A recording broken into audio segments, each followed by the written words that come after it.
क्या आप जानते हैं कि आपकी हर परेशानी का समाधान किसी बाहरी दुनिया में नहीं बल्कि आपके मन की शांति में छिपा है। अक्सर हम अपनी समस्याओं के लिए दूसरों को या अपनी किस्मत को दोष देते हैं, लेकिन महर्षि वशिष्ठ कहते हैं कि यह संसार केवल मन का एक स्पंदन या हलचल है। जैसे एक बच्चा अपनी ही कल्पना से पैदा किए गए भूत से डरने लगता है, वैसे ही हम अपनी अज्ञानता के कारण काल्पनिक दुखों को सच मान लेते हैं। इस सत्र में हम उस दीर्घ स्वप्न को तोड़ने की विधि सीखेंगे जिससे आप इसी शरीर में रहते हुए परम शांति का अनुभव कर सकते हैं। लेकिन सबसे हैरान करने वाली बात यह है कि ऋषि वशिष्ठ ने प्राणों को त्यागने से भी आसान किस चीज को बताया है जिसे हम चाहकर भी नहीं छोड़ पाते। यह रहस्य आपके जीवन जीने के नजरिए को पूरी तरह बदल देगा। 65वां सर्ग, मन का भोग्य समुदाय का और भोक्ता के मूल का तत्व चिन्ह मात्र शेष है। यह प्रदर्शन संपूर्ण कल्पनाएं चित्त से अतिरिक्त नहीं है। यह कहने के लिए मूलभूत मन की उत्पत्ति और स्थिति कारण सत्ता रूप होने से कारण मात्र रूप ही है। श्री वशिष्ठ जी ने कहा, वत्स श्री राम जी, परम कारण से ही मन पहले उत्पन्न हुआ है। वह मनन स्वभाव वाला है। जो कुछ भोग्य पदार्थ हैं वे सब तदात्मक यानी मनोमय हैं। जो कोई दृश्य पदार्थ हैं वे मन में ही स्थित हैं। वह मन भी परम कारण में स्थित है। यह इस प्रकार होता है और यह इस प्रकार नहीं होता। इस प्रकार के भाव और अभाव के विषय में वह झूले के समान दाएं और बाएं घूमता है। जैसे पहले अनुभव में आई हुई सुगंध स्मरण करने पर वहाँ पर विद्यमान न होने पर भी मनोरथ से देखी जाती है, वैसे ही उस मन से सत और असत के तुल्य प्रतीत होने वाली यह सृष्टि देखी जाती है। मन ही जब भेद दर्शन को कराता है तब मन के हट जाने पर केवल एक आत्मा के प्रतिष्ठित रहने से मन से कल्पित भेद भी हट जाता है। मन के हट जाने पर ब्रह्म, जीव, मन, माया, कर्ता, कर्म और जगत की प्रतीतियों का कोई भेद नहीं रहता। केवल सब द्वैतों के एकमात्र आश्रय परमात्मा स्थित रहते हैं। भेद के नष्ट हो जाने पर अवशिष्ट आत्म स्वरूप को दिखलाते हैं जिसके विस्तार का आर पार नहीं है। इस प्रकार के संवित रूपी जल के असीम प्रसारों से चिदे कारण यह आत्मा स्वयं विजृंभित अर्थात विकसित होता है। चित्त और जगत का बाध होने पर कैसे सत का परिशेष होता है, ऐसी शंका कर जगत स्थिर और अस्थिर इन दो अंशों से संयुक्त होने के कारण सत और असद रूप है। अस्थिर अंश का बाध होने पर स्थिर अंश के परिशेष रहने में कौन अनुपपत्ति है। इस आशय से कहते हैं, अस्थिर होने के कारण असत्य तथा अवभाषित होने के कारण सत्य, यह मनोमय जगत स्वप्न के समान सत और असद रूप है। जैसे स्वप्न के अस्थिर विषयांश का बाध होने पर स्थिर जो स्वप्न दृष्टा है उसका परिशेष दिखाई देता है, वैसे ही यहाँ पर भी समझना चाहिए। यद्यपि जगत अत्यंत असत है तथापि उसका कभी बाध नहीं दिखाई दिया। ऐसी आशंका कर उसकी बाध योग्य अनिर्वचनीयता कहते हैं।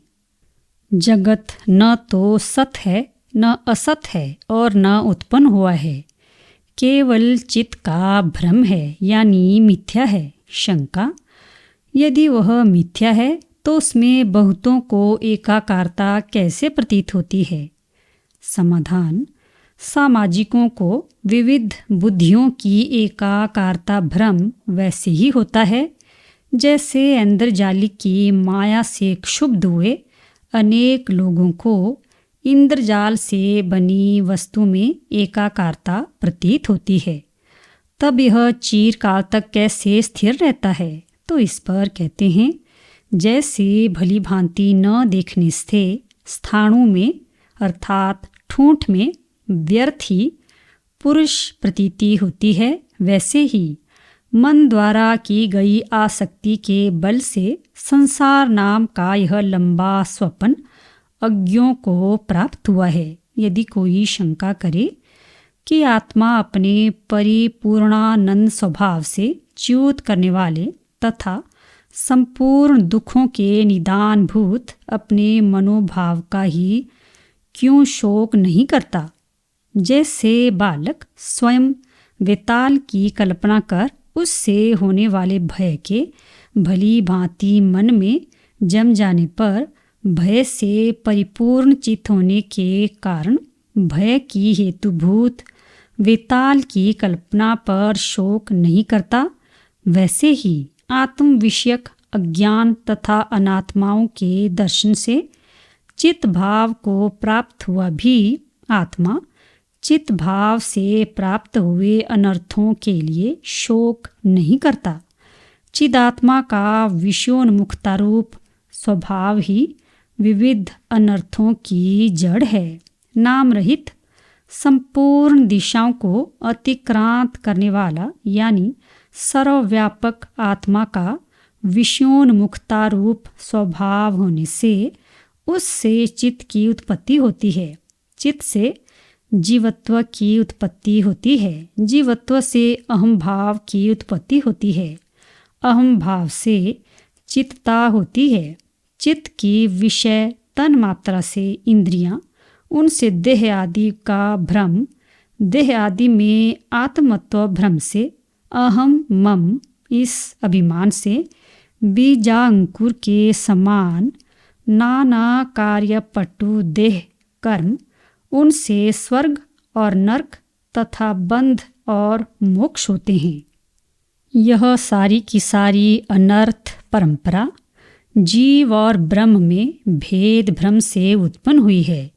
उन दोनों की एकता के बोध से उक्त भ्रम के बाधित होने पर बाधित हो जाती है। इस अभिप्राय से भेद का निषेध करते हैं। चिदात्मा अर्थात ब्रह्म और जीव में जैसे भेद नहीं है, वैसे ही जीव और चित्त में भी भेद नहीं है।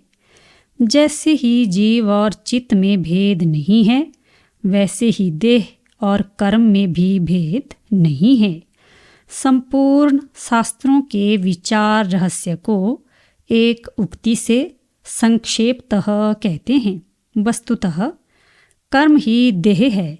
कर्म से भिन्न सत्ता विशिष्ट देह नहीं है और देह ही चित्त है।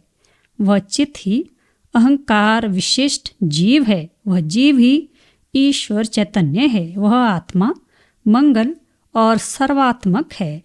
यह सब एक पद से कहा गया है। 66वां सर्ग।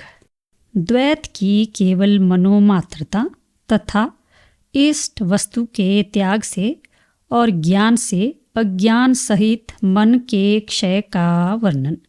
श्री वशिष्ठ जी ने कहा, हे श्री रामचंद्र जी, इस प्रकार जैसे दीपक से अनेकता को प्राप्त हुए 100 दीपक होते हैं, वैसे ही अद्वितीय परम वस्तु चिदात्मा ही अनेकता को प्राप्त होता है।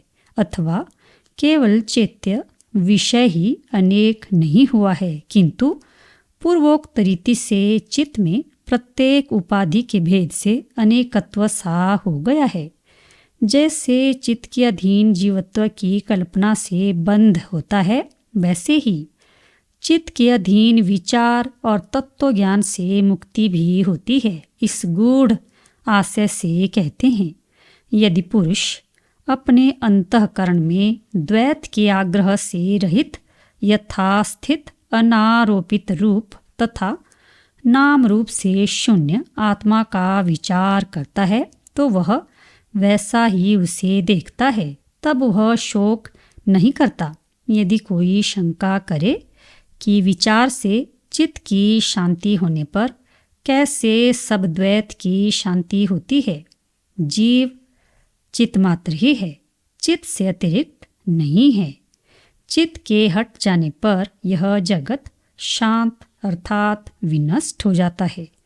जैसे जिस पुरुष के चरण जूते से आवृत रहते हैं, वह समझता है कि सारी पृथ्वी चमड़े से आच्छन्न है, वैसे ही जिसका चित्त से छुटकारा हो जाता है, उसकी दृष्टि में जगत असत है। जैसे केले के वृक्ष में पत्तों को छोड़कर और कुछ भी नहीं रहता, वैसे ही जगत में भी केवल भ्रम को छोड़कर और कुछ नहीं रहता। पैदा होता है, बालक बनता है, जवान होता है, फिर बुढ़ापे को प्राप्त होता है, मरण, स्वर्ग और नरक को प्राप्त होता है। यह सब भ्रमवश चित्त का नाच है। जैसे आकाश में अनेक हजार बुद्ध बुद्ध के आकार की भ्रांति उत्पन्न करने में शराब की सामर्थ्य है, वैसे ही ब्रह्मांड रूपी अनंत बुद्ध बुद्ध रूप तथा आत्मा से अभिन्न संसार को उत्पन्न करने में चित्त की सामर्थ्य है। जैसे मल से कलुषित नेत्र एक चंद्र में द्वित्व देखता है, वैसे ही चित्त की कला यानी भ्रांति जनन शक्ति से आक्रांत यानी पराधीन की गई जीव चिति परमात्मा में द्वित्व को देखती है। जैसे शराब आदि के नशे में मस्त हुआ पुरुष नशे के कारण वृक्षों को घूमते हुए देखता है, वैसे ही जीव चिति चित्त से विक्षुब्ध कल्पित संसारों को देखती है। जैसे बालक खेल कूद में भ्रमण से जगत को कुलाल के चाक के समान घूमता हुआ देखते हैं, वैसे ही जीव चित्त से इस दृश्य को देखते हैं। इसमें संदेह नहीं है। जब जीव चिति द्वित्व का अनुभव करती है, तब द्वैत और ऐक्य का भ्रम होता है। जब चिति द्वैत का अनुभव नहीं करती, तब द्वैत और ऐक्य का विनाश हो जाता है। जिसका अनुभव होता है वह चित्त से अतिरिक्त जड़ रूप नहीं है, यानी प्रतीति काल में भी द्वैत सत्ता नहीं है। शंका, तब चित्त की शांति कैसे होती है? समाधान, चित्त से अतिरिक्त जड़ रूप कुछ नहीं है। यूं दृश्य की शांति होने पर, विषय न रहने पर निरिंधन अर्थात काष्ठ शून्य अग्नि के समान चित्त स्वयं शांत हो जाता है। पुरुष जीवन मुक्त कब होता है? इस शंका पर कहते हैं, जब पुरुष चित्त घन परमात्मा से एकता को प्राप्त होकर निश्चल रहता है, चाहे वह समाधि में लीन हो, चाहे व्यवहार करता हो, तब संशांत कहा जाता है। अल्पज्ञ जीव की चित्त घन के साथ एकता होने पर सर्वज्ञता ही होगी, निर्विषयता रूप संशांति नहीं होगी। यदि कोई ऐसा कहे तो उस पर कहते हैं, अत्यल्प चिति विषय का अनुभव करती है, घन चिति विषय का अनुभव नहीं करती। जैसे कि थोड़ा पागल पुरुष का चित्त चमक उठता है, लेकिन अत्यंत पागल व्यापार शून्य होकर रहता है। भाव यह है कि चित्त की सविषयता केवल चित्व से नहीं होती, किंतु अविद्या विक्षेप युक्त चित्व वश होती है। उक्त सविषयता ज्ञान तथा समाधि की दृढ़ता से उद्बुद्ध हुई चिद घन की एकता से अविद्या विक्षेप के हट जाने पर दूर हो जाती है। जो ईश्वर आदि की सर्वज्ञता है वह भी मायकी है, वास्तविक नहीं है, अतः कोई दोष नहीं है। जिसका ध्यान निरंतर चिद घन के सिवा अन्य विषय में नहीं रहता है, अतएव चिद घन रूप परम पद में आरूढ़ यानी निर्विकल्प समाधि तथा आत्म साक्षात्कार से युक्त चित्त का नैरात्म्य अर्थात स्वरूप शून्यता, शून्य वेद्य, निर्विषयता आदि पर्याय शब्दों से प्रतिपादन होता है। चित्त में चेत्यता, जड़ता, संसारिता आदि की कल्पना भी चित्त के कारण ही होती है। चित्त के शांत होने पर चित्त में उक्त चेत्यता, जड़ता आदि दूर हो जाते हैं। चित्ती चित्त के व्यापार द्वारा ही चेत्यता को प्राप्त होती है और मैं उत्पन्न हूँ, जीवित हूँ, देखती हूँ, संसार को प्राप्त होती हूँ, इस प्रकार के असत्य भ्रम को देखती है। चेतन चित्त के व्यापार स्वभाव से अतिरिक्त नहीं है। वह समाधि तथा ज्ञान के अभ्यास से भले ही उपरत हो जाए, किंतु चित्त कहाँ उपरत हुआ, यानी अनुपरत ही रहा। ऐसी शंका पर कहते हैं चेतन चित्त के स्वभाव से अतिरिक्त नहीं है। जैसे कि स्पंद को छोड़कर वायु का दूसरा स्वभाव नहीं है, जैसे उष्णता के हट जाने पर अग्नि शांत हो जाती है, वैसे ही व्यापार के नष्ट हो जाने पर चित्त अवशिष्ट नहीं रहता, क्योंकि चेतन व्यापार के सिवा चित्त के अंदर किसी दूसरे स्वरूप का कोई अनुभव नहीं करता। इस प्रकार चित्त के हट जाने पर चित्त में चैत्य का प्रकाश न होने से और जो वस्तु प्रकाशमान नहीं है उसका साधक कोई दूसरा न होने के कारण उसकी असिद्धि होने से वह नष्ट रूप ही है।